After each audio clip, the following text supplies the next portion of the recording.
If you're doing a remodel, or if you've just had a ceiling fan that's been in your bathroom for quite a while, these things get pretty disgusting.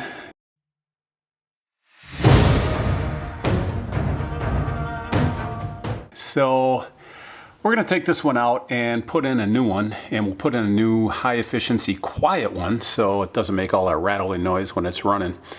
And these things are all pretty much the same. You have to knock the old nails out. A little hard to see in there. And here it looks like it's screwed in on this side as well. Let me see if I get more light in there.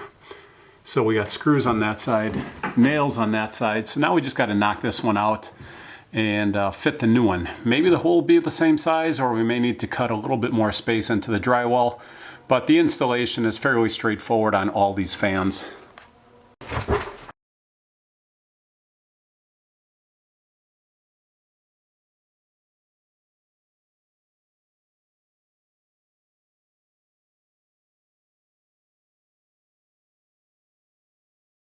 All right, I got that out. The problem I had was there was another bracket that you could only access from the attic. I mean, these things are often the case. You don't know what you're getting into.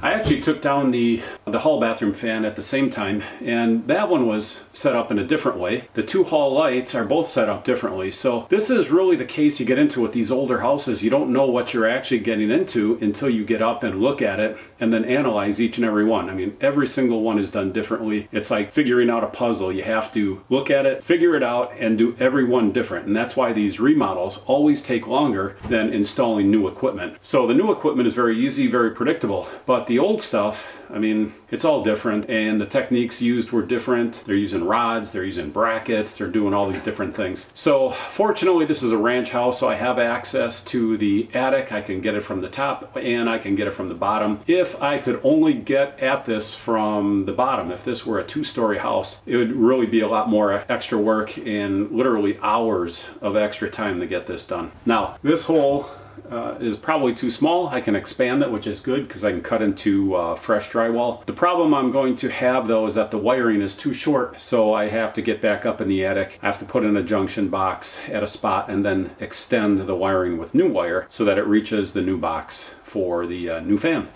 Well, I was wrong about the size of the hole. So this fan is actually smaller.